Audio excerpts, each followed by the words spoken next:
So welcome. I'm Jenny Kiefer. I'm the Boston chapter chair, and I am very excited about the speakers that we have tonight. I'm also pleased that this topic is getting more and more traction, focus on incarceration, focusing on the justice around this.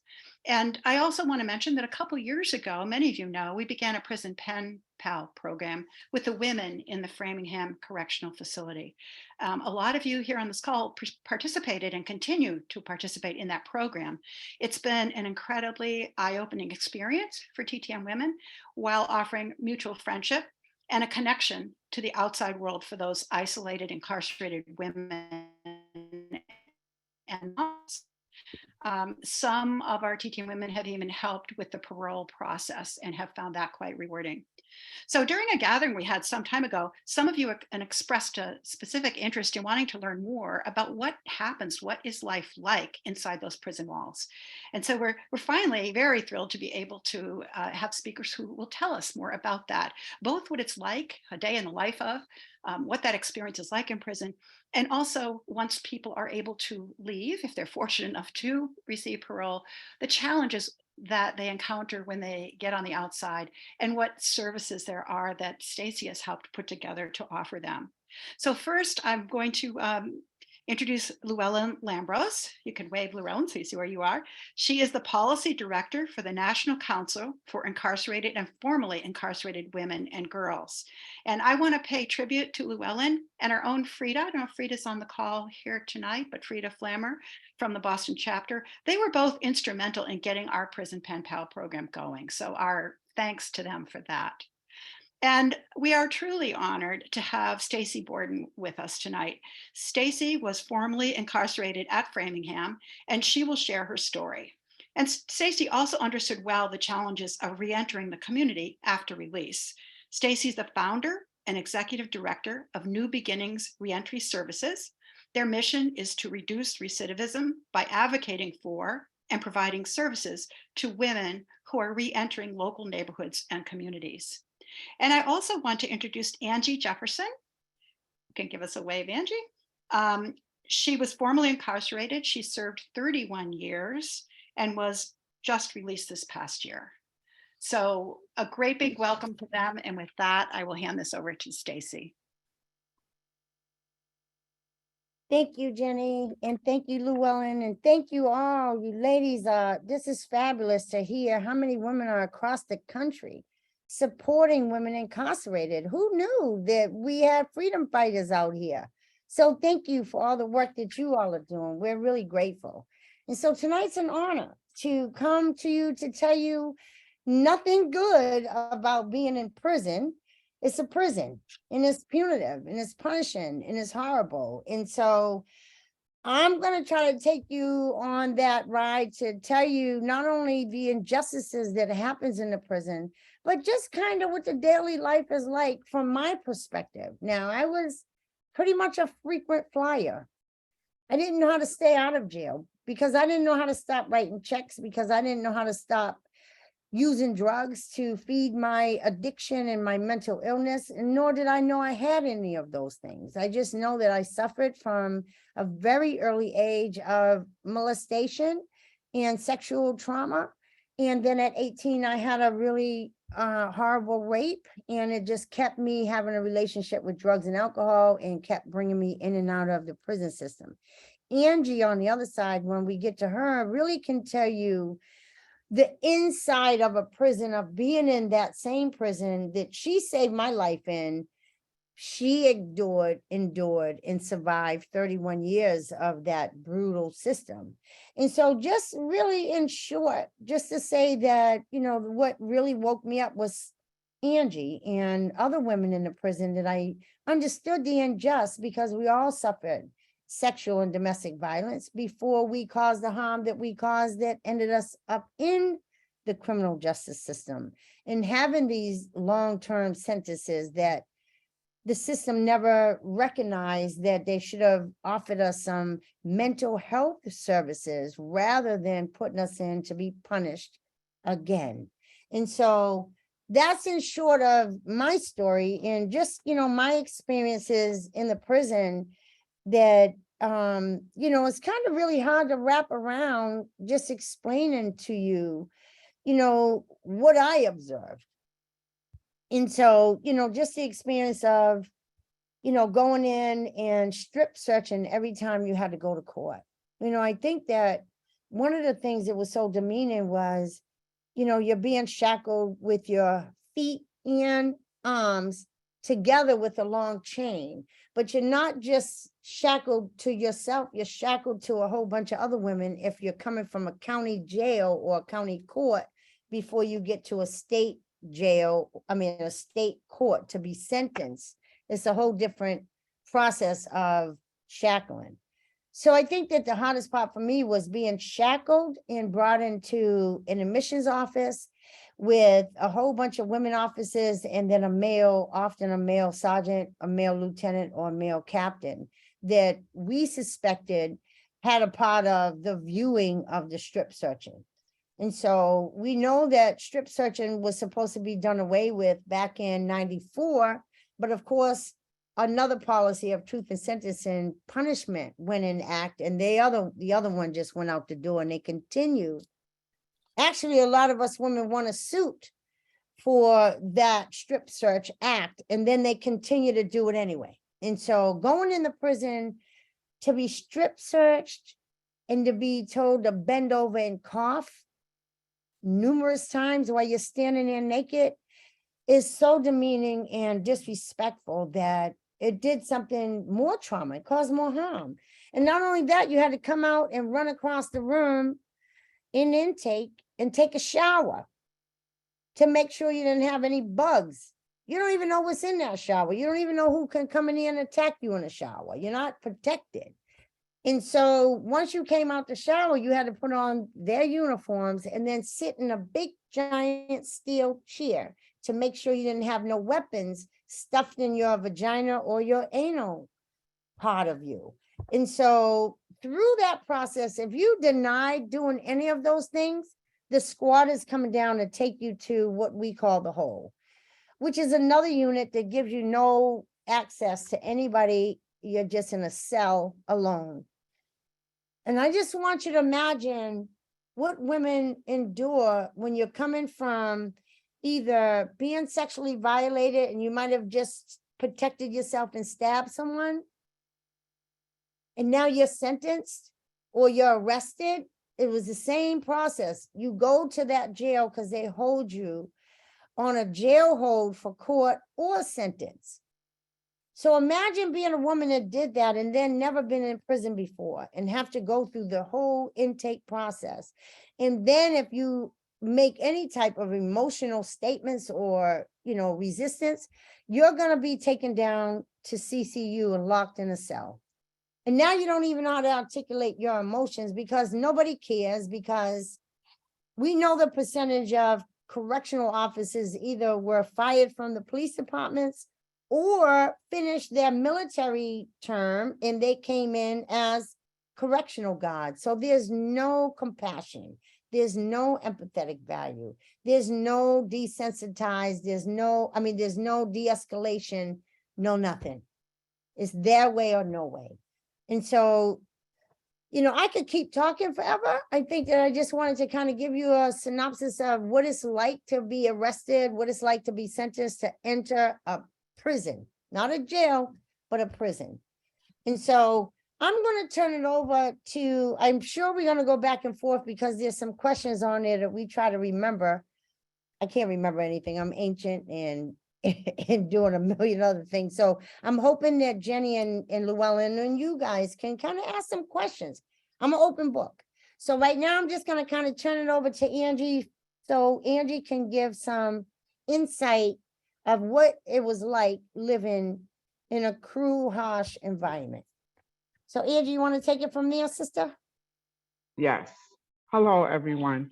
First, I would like to thank all of you for all the amazing work that you do for the women in MCI Framingham.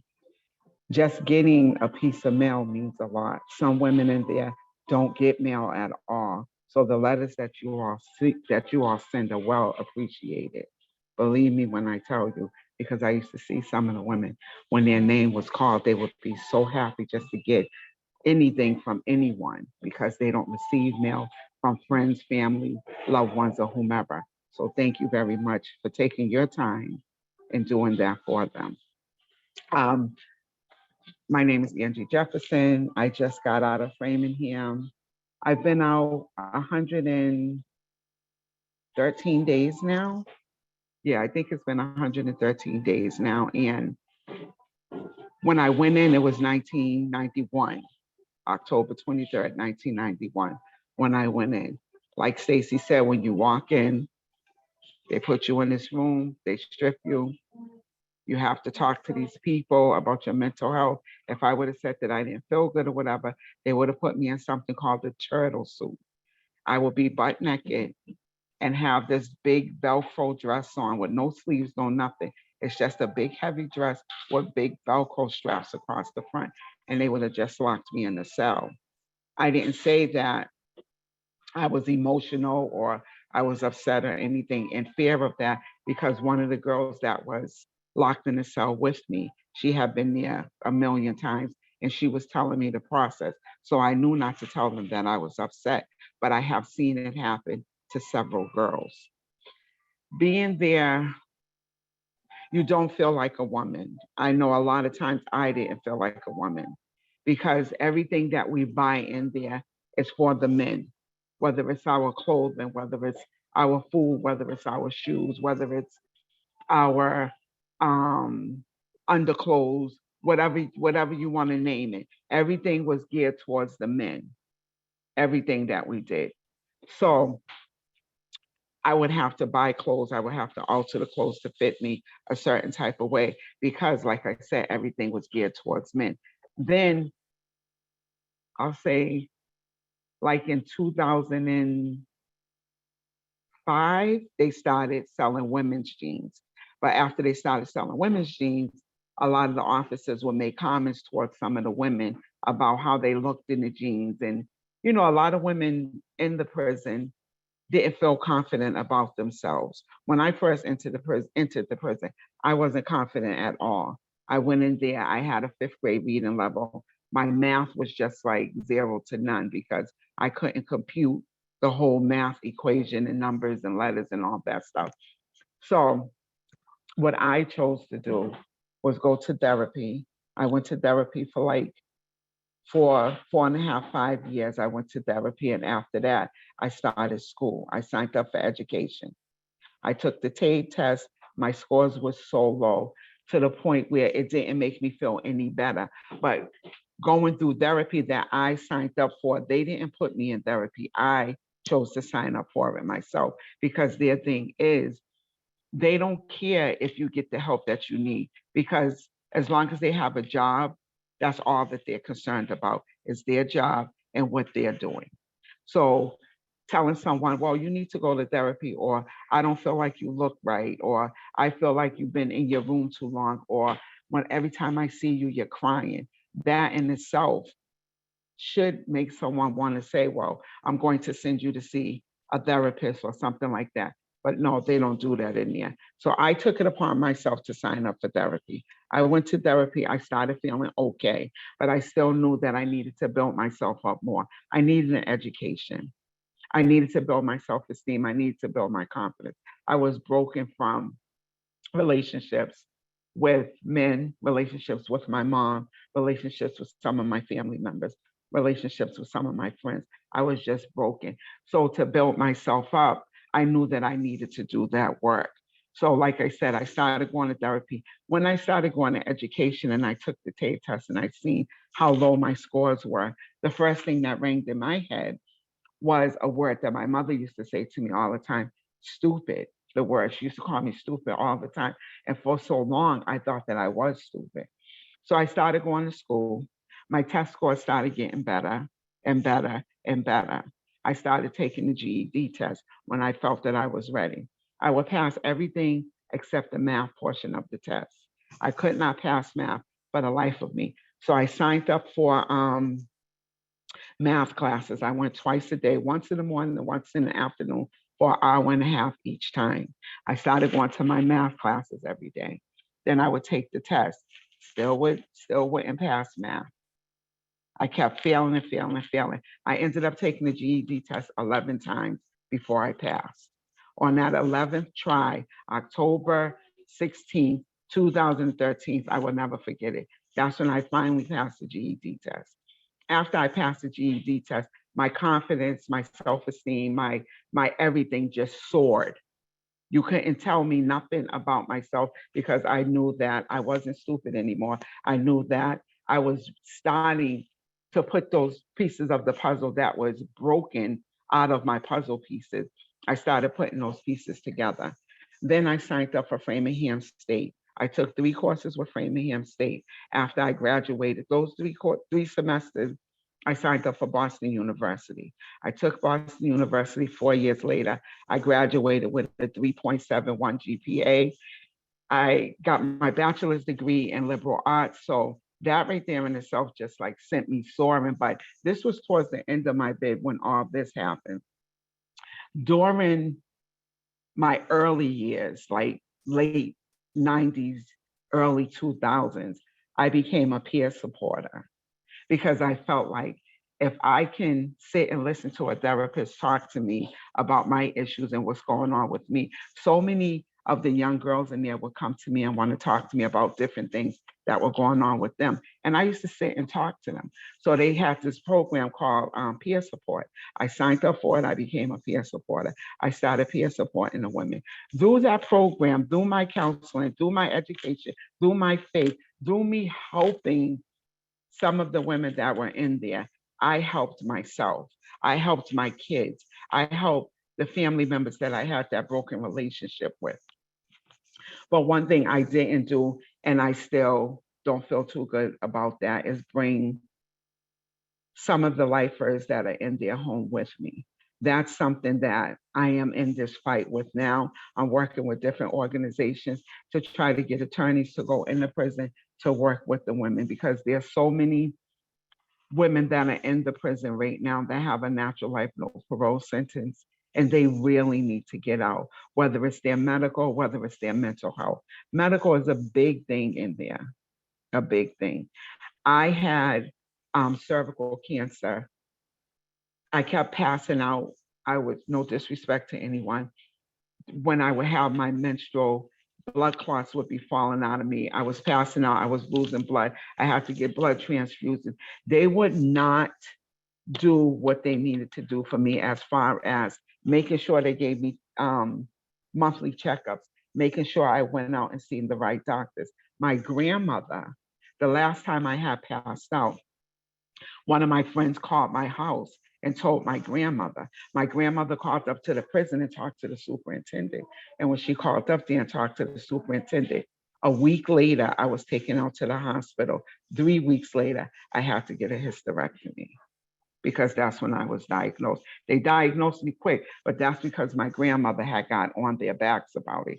And they're the type of prison that if they know that you have someone on the outside working for you, they feel threatened, intimidated in some type of way. They don't like that because their thing is, and this is just my belief, their thing is to keep us suppressed. You know, you can have someone that just had a bad phone call with someone, and the officer would be like, excuse my language, why the fuck are you crying like that? Get to your room. Don't be in here crying like that. What if you upset this person? What if you upset that person? Not caring if they did upset someone else. They just didn't want them out there crying like that. Kind of like my first attorney did me, but I'll get into that another time. But the treatment of the women in there, like we couldn't wear white t-shirts because some of the guys would make different comments about the women's breast size, or if the woman didn't have on a bra or something like that, they would make comments about how their breasts looked or how they looked in a certain t-shirt or whatever the case may be. There's no type of privacy in there. In our room, well, in not my room anymore, thank you, Lord. In the rooms, there used to be partitions, but they had a few suicides, so they took the partitions down. But when you get out of the shower and you go to your room, there's nowhere in the room where you can go to lotion up and get dressed. I used to have to get dressed under my robe. I used to bend forward, have my robe draped over my shoulders, lotion up like that, put on my underclothes, and then put on my clothes, then stand up. That was the only way I could do it. I did that for what, 20 something years?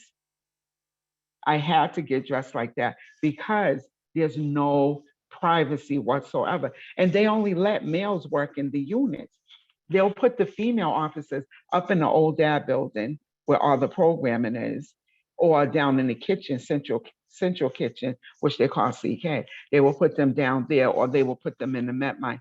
The majority of the time that I was there, I always had a male officer that worked in the unit. 11 to 7, 11 to 7, 7 to 3, and 3 to 11. All the time, it was a male officer. The male officers have to do rounds. They have to do rounds because they said it's security, the security reason why they have to walk around every 15 to 20 minutes. Now, every 15 to 20 minutes in that time, you have women that are on the toilet, you have women that are showering, you have women that are in the bed, or whatever the case may be. When they do their rounds, they have to look in your room. So you're just exposed. It's like you're an open book to the point where you're like, whoa, where is my modesty at? You know, I start to think in my head, well, where's my modesty? I can't hide. I can't secure myself the way that I want to, because no matter what, eventually some officer, some captain, lieutenant, sergeant, or whatever, is going to see you in some type of way. Whether you're in your room, whether you're in your shower, because they have to go do the shower to do their round. So it's like you have no type of privacy at all. Then if you get an officer that feels like they're down or they're cool or whatever, they want to talk to you any type of way. Like they're walking the unit. Hey, what's up, BITCH? Oh, get out of here, you HO. You know what I'm saying? Stuff like that. That's how some of the officers would talk to the women because they felt comfortable doing that. And some of the girls in there, their self-esteem and their confidence is just so low to the point where they would just sit back and accept it. Me, on the other hand, I'm not going to accept no one to talk to me like that. So that's all I want to say for now, unless you all have more questions. So if anyone does have a few questions for either Stacy or for Angie, before we move to the next part of the session, this would be a great time to ask that. I'm going to put us back on gallery so I can see your hands. If anyone does have a question, you can just put your hand up. Carol, go ahead. Yes, to either of the women, how much notice did you have before you were released? And how prepared did you feel to go out in the world? Did you have time to prepare? Did you know what you were going to do? Stacy, you want me to answer? Yeah. For me, everything happened so quick. And December 31st, New Year's Eve, I got the call from Stacy and my daughter that Rachel Rollins has signed off. She was going to approve of me getting a second-degree sentence.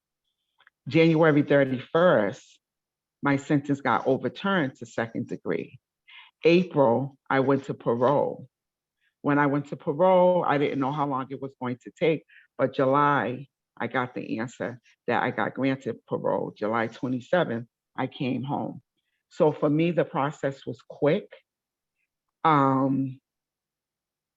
was talking to Stacy about this a couple of weeks ago, last week, as a matter of fact. I still haven't had the time to have that good cry yet, because as soon as I came out, I just went headfirst into every and anything that I can get involved in, whether it's groups, whether it's school, whether it's work, whether it's job readiness programs, counseling. I have 2 counselors now. You know, different events that Stacy would have, different events that other organizations would have. I just went into everything head first. And like I said, it's been 112 or 13 days that I've been out. I'm just now to the point where when I lay down, I just fall asleep. Before I would toss and turn because my mind would just be racing. Like, Who is out here? What am I going to do out here? Everything is so different. My telephone, I'm still learning how to use it. The computer, I'm still learning how to use it. Certain things I just don't know how to do yet because we didn't have any of this inside of Framingham. So for Angela, me, yes. go ahead. I didn't mean to interrupt you. Oh, it's okay. So for me, it hasn't been easy, but I can tell you it's been really good. It's been really good. So Angie, your stamina, your determination it's amazing. Thank you. One question that I'm seeing is, what is the biggest challenge of all when you're in prison? What is the hardest thing? Losing hope. Losing hope. A lot of times I would walk around they call it the compound, it's like a circle. A lot of times I would walk around the compound and I would see the fences, I would see the barbed wires, I would see the cars passing by, I would look at the grass, I would look at some of the, people that were walking by, and I will always say, dear God, please don't let me lose hope, because I've seen so many of the women inside of the prison just give up. They turn to medication. They turn to relationships. They turn to drugs, because now they give Suboxone and methadone for pain management, which I find mind blowing. I, for the life of me, don't understand that. So a lot of women that went in with me, some of them are now on methadone or either Suboxone for pain management, because one of the women, she had to get half of her leg amputated on her left leg, and then on her right leg, she got half of her foot amputated. Another one of my friends, she has a colostomy bag. Another one of my friends, her legs just do not work at all. So it becomes a mind thing. They don't want to think about the fact that they have natural life. They don't want to think about the fact that their families aren't involved in their lives. They don't want to think about any of that. So they get on this pain management to try to numb everything. So hope was the biggest thing for me. That's understandable. What would you is the most common reason that the women are incarcerated there? You mentioned abuse. Trauma, a lot of trauma, whether it be, a lot of my trauma stems from my mom, whether it be family members, whether it be friends, relationships, whatever. A lot of trauma has taken place with a lot of the women in there. I've gotten to know so many different women from different backgrounds and, different sizes, different styles, what have you. And each woman, when you hear their story, they will tell you about their trauma. And how would you rate the facility there? Is it okay? Is it horrific? Is it decent? I would say, I don't want to say like horrific, but it's right up there with it, to the point where we will find mice in the mop closet. We will find mice in the showers. We will find the big beetles in our rooms. We would just wake up and you'll have like 5 or 6 beetles running around your room. The food, you will find hair in it. You will find nails in it. You will find bloody Band-Aids, you name it. And the food smells just like the dumpster. For the life of me, I do not understand how they cook it, or what they do to it down there, because the smell is just horrific. What was the experience like during COVID? So COVID, we were locked in our rooms 23 hours a day. We got to come out for a half an hour. In that half an hour, you had to shower, clean your room, use the phone, and do your canteen on the kiosk in a half an hour. So you had to try to like manage that half an hour with everything that you had to do. And after that half an hour was up, you're locked back in your room. They let 4 of us come out at a time. And then they will lock the 4 of us back in. They will let the next 4 out. But we were locked in 23 hours a day. They will come around and pass out our meals, pass out our meds, pass out the mail, and pass out sick slips if you had to see the doctor. So it wasn't good at all. So Angie, you described being able to advance your education. Yes. What services were there that helped you do that? And what organizations were most useful for that? It was me and my determination just to do what I had to do. The BU college program was there. It's not a degree program anymore. It's a certificate program now. They took the degree program out and made it a certificate program. They used to have Inside Out, which was the Framingham State University. They used to bring 12 of their students from Framingham State in and 12 students from Framingham. That's why they called it Inside Out, because 12 women were in and 12 of the students were out. And we used to work together on different projects. So that program, and restorative justice. Restorative justice was a big, big program in there, but they ended up taking restorative justice out after COVID hit. So I'm going to ask one more question and then we'll shift gears, but more questions. We'll come back to do more Q&A at the end. So the question I have is, someone would like very much for you to describe a typical day. You get up in the morning. What is a day like for you? Okay, I get up in the morning. I will wake up at 4 o'clock because I like to pray and I like to meditate and read my Bible. So I would start my day at 4 o'clock. After I prayed, meditated, and read my Bible, I would turn on the TV to watch the news. I would get on my hands and knees, sweep my floor up, and then I would get back down on my hands and knees and mop the floor up. That's how I cleaned my room. I would make my bed. I didn't have a roommate at the time till the end of my sentence. That's when I got a roommate. I would make sure my room was tidy. I would sit there, I would watch the news, I would listen to music, I would play games on my tablet or whatever. 7 o'clock is when they open up the door. They open the door at 7 o'clock. Me and like 10 other girls would run to get a shower. After we shower, I go get dressed. I get dressed, I go on the day room, I sit there, I have a cup of hot chocolate. 8:15, 8:30, I go to work. I'm there from 8:30 to 11. I come back to the unit for count time at 11. 11:30, 11:35, they release us. That's early workers. That's if you have to go to meds or something like that. I will go back to the day room, watch a little bit of TV. 12:15, I go back to work. I'm there from 12:15 to 3:30. At 3:30, I come down. I call my kids, call my family, a few friends or whatever. I do my canteen. I make sure my room is together. I take a shower, get ready for the night, go back in at 4:30 for count time. After 4:30 count, come back out, laugh and talk with my friends, use the telephone again, sometimes go out to the yard, sometimes go up to the old admin building for a church program or some type of program that I was involved in. After that, come down at 8:30, take me another shower, go in my room, 9 o'clock, the doors are locked, go to sleep, get up and start again. And the work that you did, Angie, was what? I was the clerk for Boston University.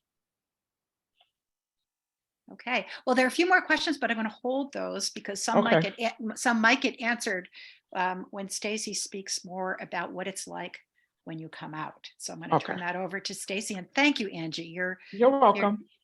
It's wonderful. Your honesty.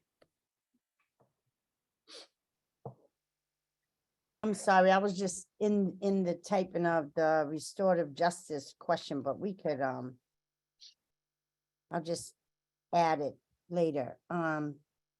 So you want me, Jenny, to go right into? Yeah, you can say a few words of what it's like for women when they come out, and then maybe switch to your slides to show what you're doing to help those women.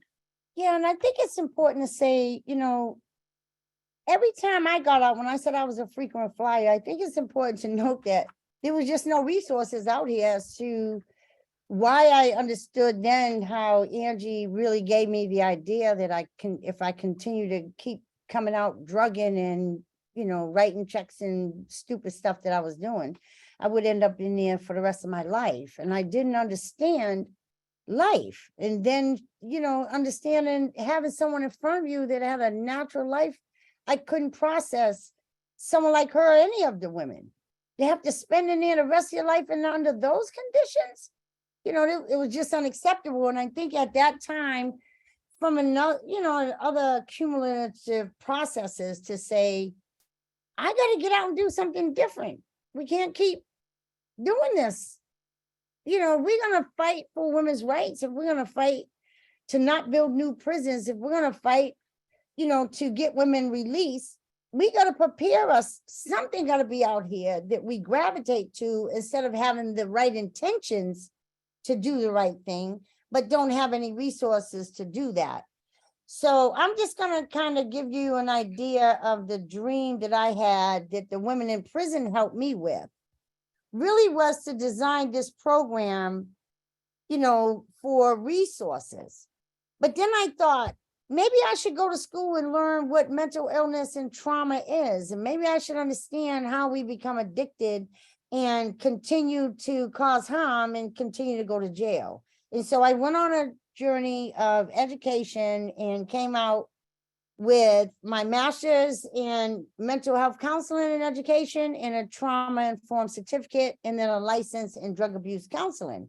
And said, oh, maybe I could develop a program to start a new beginning when we got out. And so that's what we have. In 2016, we launched New Beginners Reentry Services in partnership with the beautiful organization that Llewellyn works for, the National Council for Incarcerated and Formerly Incarcerated Women and Girls, who does a lot of policy work and shutting jails down.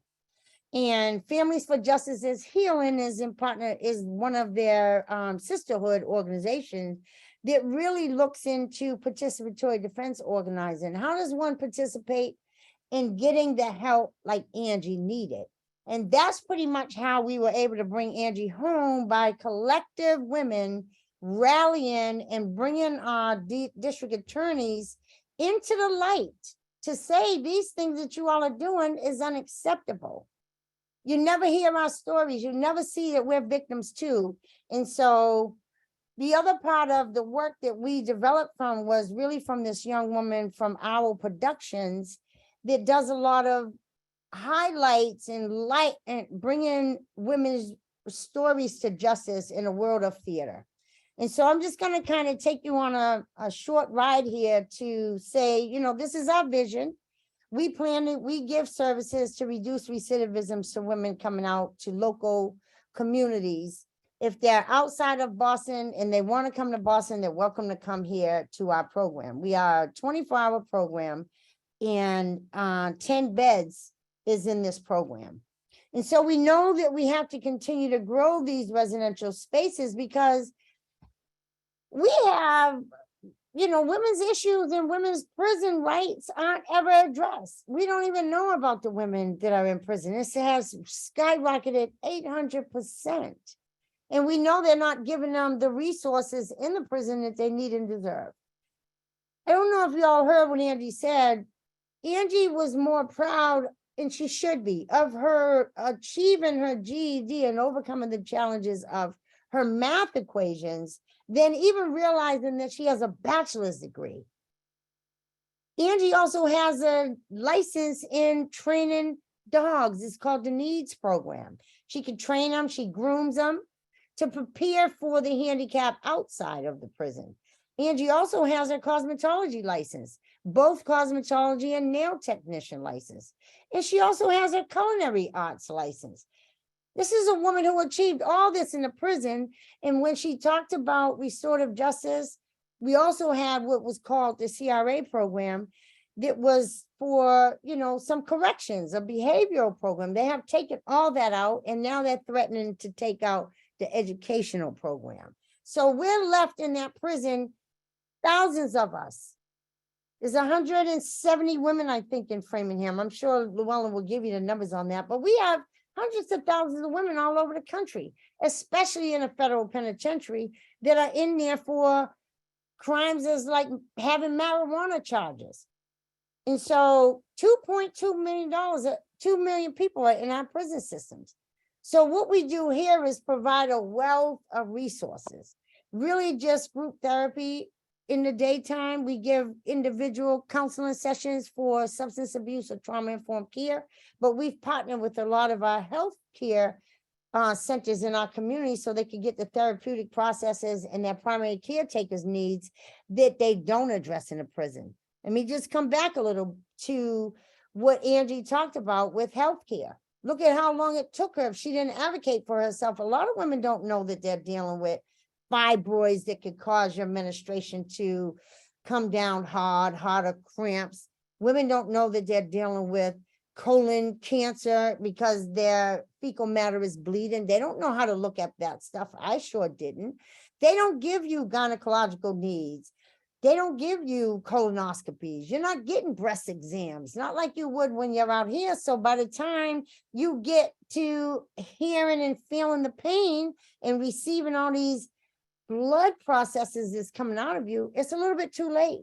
We have one young lady that came out 2 summers ago that is now in stage 4 colon cancer, has already went to some of her organs in her bones.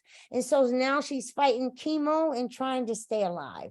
And so we try to educate our women on HIV, on, their health care, on, really partnering again with some of the healthcare organizations, GED, prep, college, education. We mean business when we do that. And so our women here are not only receiving the in-house services of housing, overcoming the barriers of employment because of the Corey, they're really receiving educational services because we are driving them toward business entrepreneurship.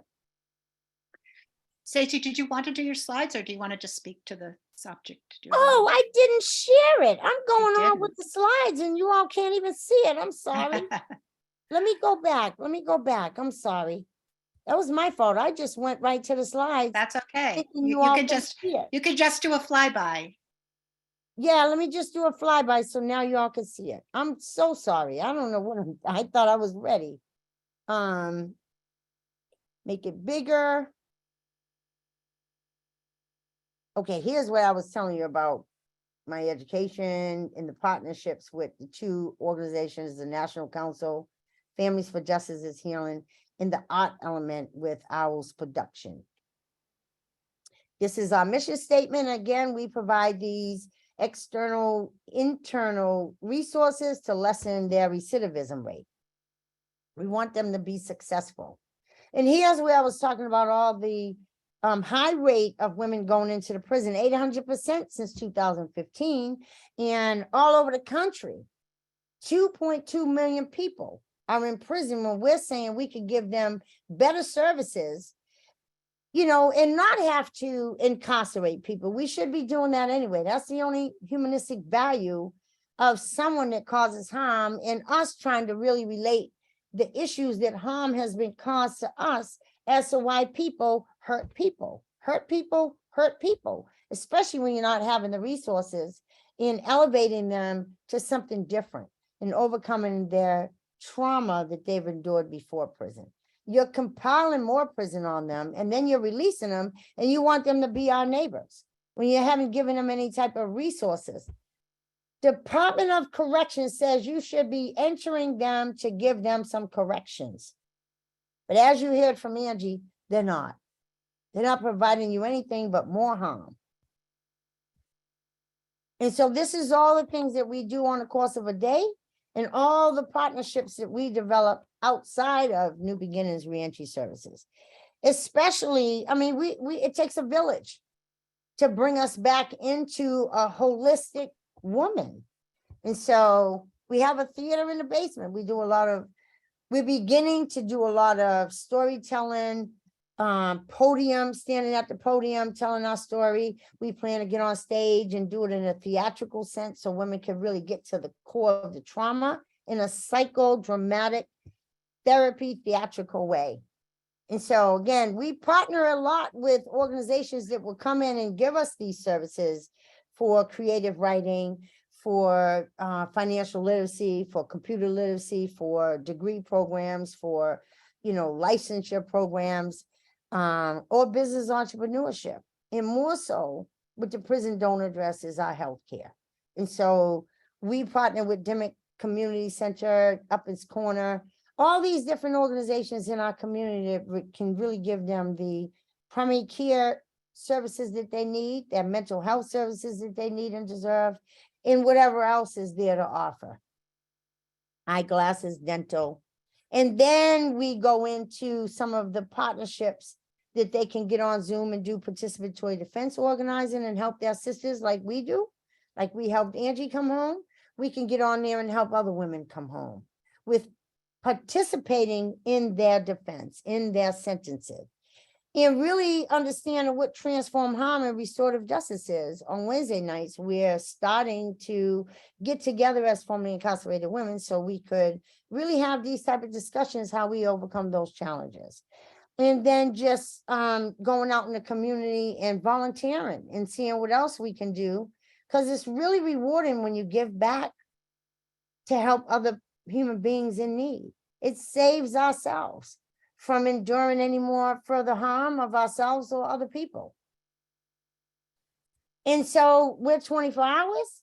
We have 3 shifts of staff. We come in at 7 in the morning and we change shifts at 3 to 11, change shifts again for overnight, and have our own policies we've developed with students and law firms to make sure that we were in compliance with the state and city code as far as residential programs. And we have an amazing team of in-reach outreach coordinators, in-house housing coordinator, in-house employment coordinator to really help the women overcome the barriers of their quarry. And then we accept a lot of the insurance policies. Some women come out that has private insurance and some women come out with no insurance. We know that Massachusetts is required to give to make sure that everybody's having insurance. And so we're offering Mass Health and Behavioral Health Plan. And then our board of directors and our 2 outside consultants that really help us continue to build our organization as a solid structural program for treatment and resources. And this is our house. We have 3 bedrooms. 2 of the other bedrooms are offices because we could only have, the state would only allow us to have 10 beds. So we have 10 beds to start. Women can be in here up to 18 months. So we surpass the recidivism rate for women is 1.5 years. I know somebody got on here and said that they were told that women are worse than men. That could possibly be so. Guess why? We're not worse than men. We're more emotional than men.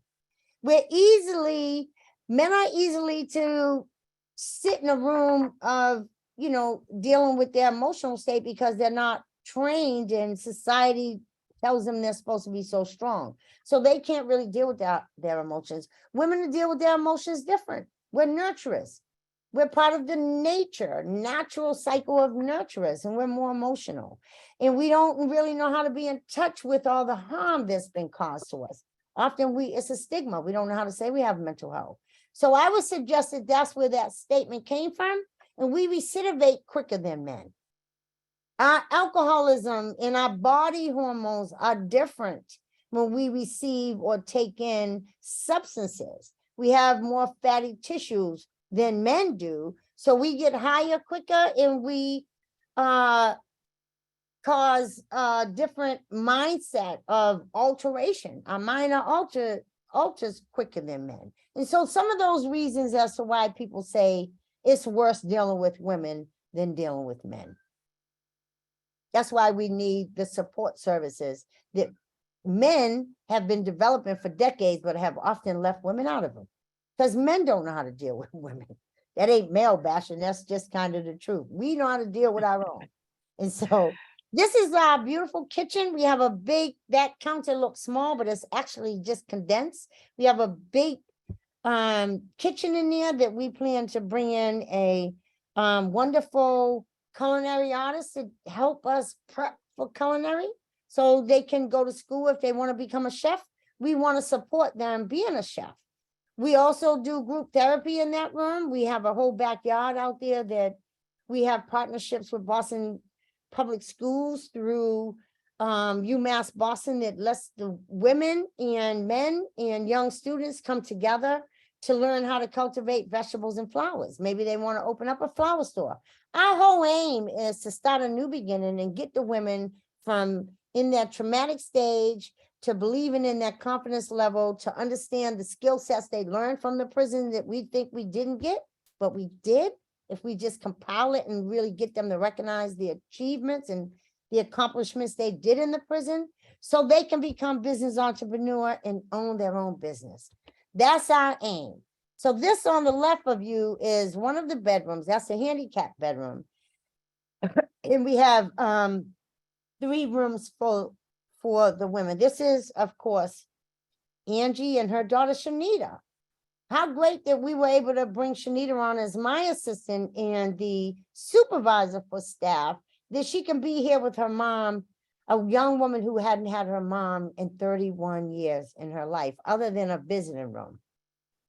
So Shanita has the opportunity to be here, and she brings her daughter, Kasai, Angie's granddaughter. So now Angie has an opportunity to have a second chance to be involved in raising her granddaughter, which she did marvelous with raising her daughter behind a wall. And So so, Stacy, I'm just want to interrupt you for a second. We Mhm. probably should wrap up and shift to Llewellyn. Some people are needing to leave, and then we can, whoever can stay, that would be awesome. We'll stay and do more questions for a bit longer. I don't mean to rush that's you, but cool. you could, if you want to wrap up for a couple. Yep, that was wrapping up. This is a last question. If you all, wanted to say what you can do to help, here's our website and 3 different donation buttons. We accept ActBlue, we accept GoFund page and PayPal if you want to make some donations. But more so, you might want to come on and help on Zoom and help with the ladies' homework. If you're in the Boston area or whatever state you're in, helping women come out, you can help them with taking them to school, give them a ride, to work, or help them through mentorships, through business entrepreneur, or, just kind of ask what they could help with. And we're going to leave it there. And that's the work we do here at New Beginnings. And now it's on you, Llewellyn. And I'm here. I have time if you want to ask any questions after Llewellyn speaks. And before you start, Llewellyn, I want to say that some of the questions that people are asking is that some of them are prison pen pals, and they're wondering how would they connect the prison pen pals with these services. I know you have helped some of our women as they've addressed parole issues. And so that's probably a great segue to talk about some of the work that you've done. Okay. First of all, thank you, Stacy and Angie. It was very thrilling for me to hear Angie. This is the first time I've heard Angie speak in a forum like this, and it was very exciting for me.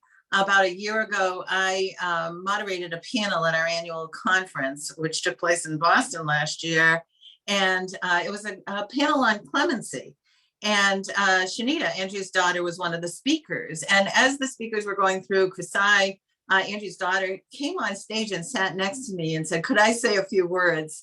And she was about, 6 or 7 at the time. And she said, we really need to push clemency. There are people in prison that we love and we have to bring them home. And, she got a standing ovation. I mean, I was just bowled over by this girl, so confident doing this public speaking. And, but inside I thought, oh my goodness, what are the chances that her grandmother would come home?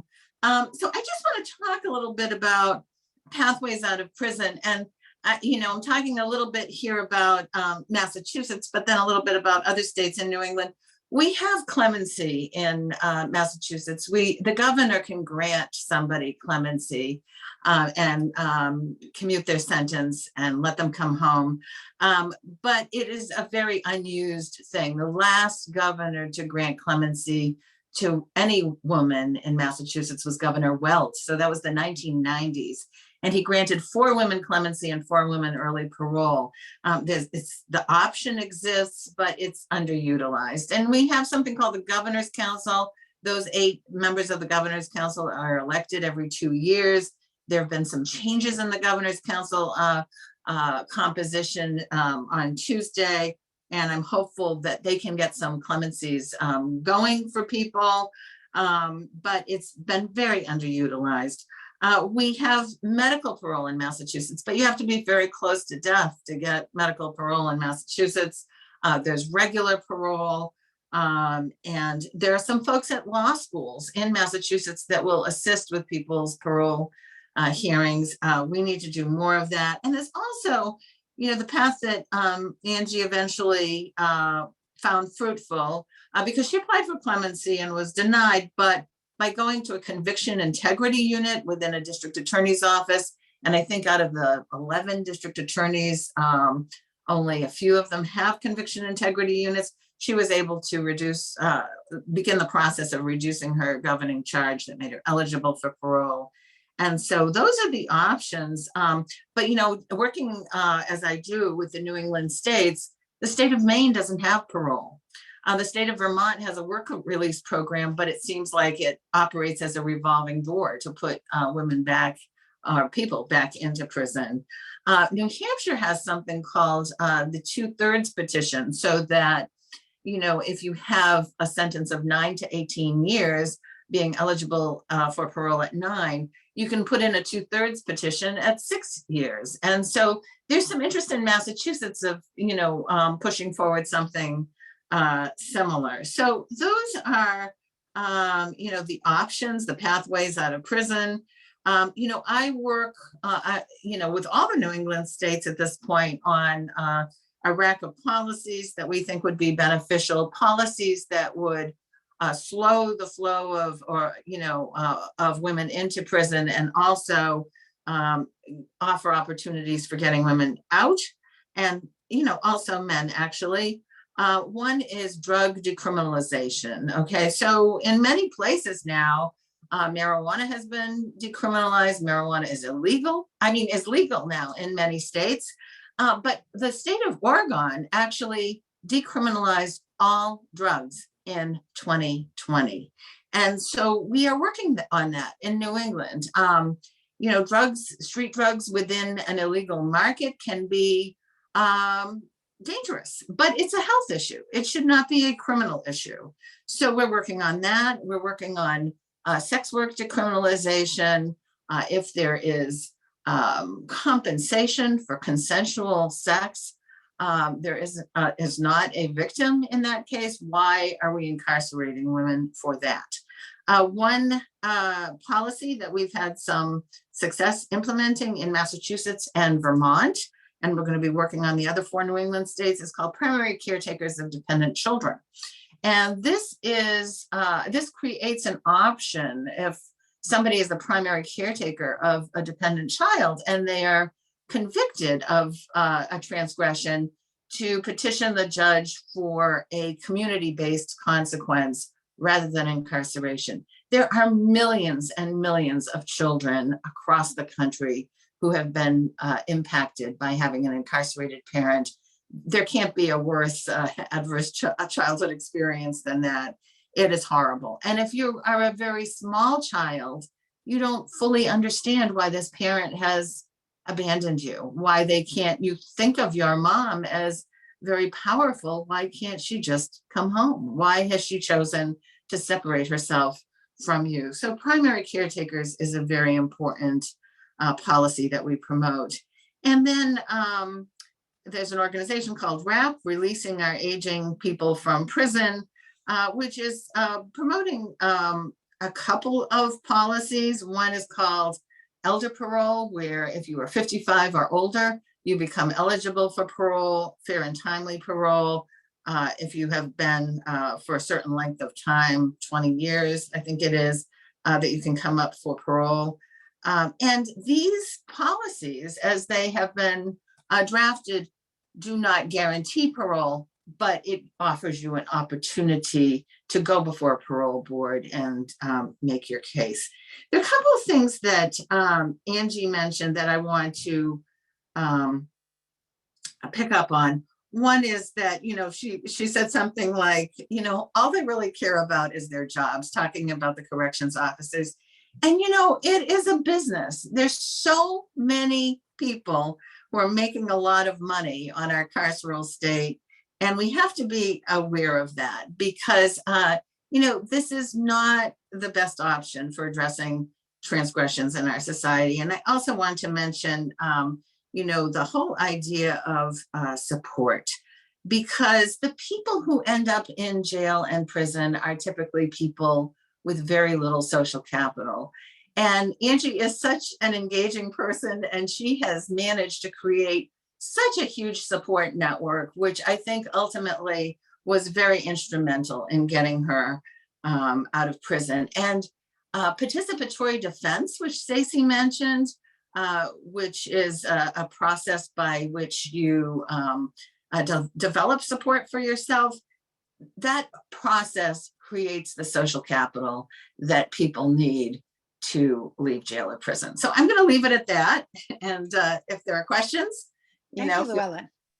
So I have some people are needing to drop off, so that's okay. We appreciate that you came, and we're running just a little bit over, but I want to give a little bit of time, just a couple of questions. I see that Stacy has been answering a lot of things that you've asked, so be sure to read the chat.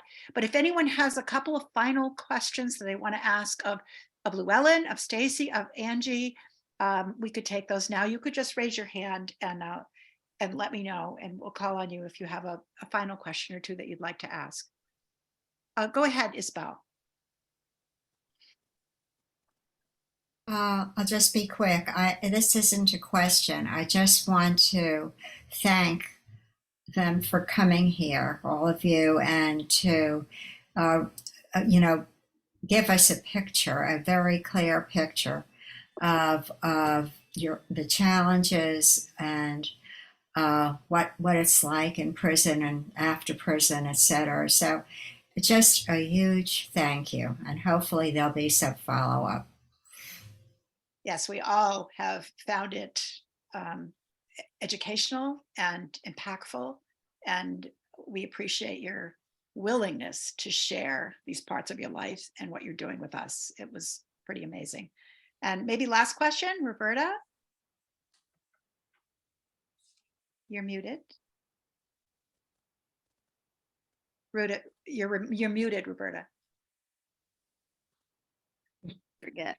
I have a pen pal at Framingham, and how do I help her get connected to any of the programs you were talking about? Well, I'm sure by now all of the programs have ran through the prison, because by me being out, by Stacy going up there to the prison, letting them know about the program, and other women know about the program, I'm sure they have heard about it. If they haven't, I would be really surprised. But you can connect with Stacy. Stacy will give you all the information that you need. Okay, thank you. You're welcome. And I'll share with everyone a lot of the information that is in the chat about resources, contacts, a lot of the information that might be helpful to all of you. Ellen, one last question. Yeah, just a quick question. I thinking about the guards that are in the prisons. Llewellyn, is there any work being done or that can be done to work with those people to humanize them, to help them understand that prison needs to be about giving people a second chance as opposed to punishment? Is there any way to work with that population? Yeah, I'm going to toss that over to Stacy. What do you think, Stacy, about that question? That's a really good question, and I think that I would say no. And the reason why I'm going to say no, that Ellen, can you phrase that one more time? Just phrase that one more time. Yeah, I keep thinking about all these people who go into being officers and correction officers. That's what I wanted to hear right there. That's what I wanted to hear right there. Okay. What you just said. So let's frame it this way. A lot of people don't realize this. The correctional officers are under the Department of Corrections. Can you imagine that? So we have a DOC and we have what's called an Executive Office of Public Safety. The Executive Office of Public Safety is supposed to be over the Department of Corrections to keep safety, right? Right. Well, how do you keep safe if you're not over the correctional officers? The correctional officers have their own entity. They're massive. They have a massive budget. They have a massive union, and the Department of Corrections on the state level don't get the chance to hire an individual officer or be trained by the public safety office. Make sense? So there's where the harm is. There's where the incompassion. They're Right. not they're trained militant. When Angie tells you that they can't cry or have an emotion, trust me, they're gonna come with big glass shields, and they're gonna come in and bombard you and drag one woman, 10 officers might come, and put her either in a chair, which is a strapped like a A straight jacket. straight Yeah. jacket. And they if pepper spray you. And then they pepper spray, and then they can muzzle you because you're trying to articulate crying and spit comes out, and then they want to charge you with an assault saying you spit on them. And there's no oversight, Ellen. None. If we even shift to the jails, we have what's called the sheriff's department, who's not oversight by the government. It's a whole entity of themselves. They run jails, and those are elected officials. But mind you, it's a separate entity when it comes to the sheriff's association. Every county has a sheriff that gets elected, but they come together as one and they create their own budgets and oversight. Now, how So- harmful is that? So Stacy, Llewellyn, Angie, we can't thank you enough. I think we could go all night. You guys are incredible women. Thank you. You're doing good work. Thank you. So Thank thank you. everybody for coming. Thank for your interest, your questions. It was a wonderful session. We might need to invite Well, you so back. much. Yes, I would. I we would think love to so, come back. yes. There's Yeah. so much to talk you so about. much. Yeah. We just scratched the surface. Thank Many, you, many Jane. thanks. Thank you so Thank much. you all so Thanks. much. Thank Bye. you. I'll Bye-bye. send you the updated PowerPoint. So if anybody wants to look on there, and don't forget to take out out of the chat the 2 links and read the report from the prison's legal services and look at the piano video. It's I will really send that. enlightening. I will send that to everyone that is here tonight. Awesome. Thanks, Thank you Jenny. again, everybody. Thanks for Thank all you, your ladies. interest. Take Have a great care. weekend. Thank you for everything you do. Bye, everybody. Bye.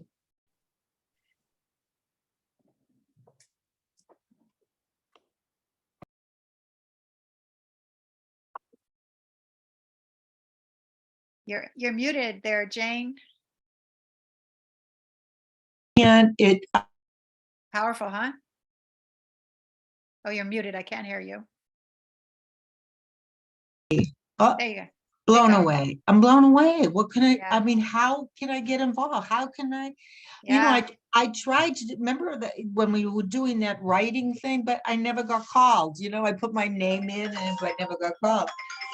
Now Roberta's calling me. What an amazing. Yeah, that was great. So glad we Yay. got them. And you know what? I didn't meet her till an hour ago. That what? I did not meet her till an hour Till ago. an hour ago. I was I'm so talking to anxious. Ginny right now online. This is Roberta now. Hi, I'm talking. Roberta. I was so anxious about how it would go because I probably never have had a speaker session where I had not met the speaker and hadn't sort of previewed it. And so we just couldn't get together until like 4 o'clock. And I'm like, oh my God, what if it's not right? What if whatever? And I am so blown away. Oh my God, it was. Amazing. They're amazing. You hear Roberta? Oh, unbelievable. Pretty courageous women. Oh my God. Yeah. Oh my God. Yeah. This is, oh my, I can't even, I don't even know what to say, except that I want to be there. I want to help. I want to do something. Do you know what I mean? It's like, I want to get those asshole policemen who watch them undress. Doesn't it make you angry as a woman? Don't Oh you my feel like, God, how you know, horrible. How oh, I forgot to horrible. stop the recording. Darn it.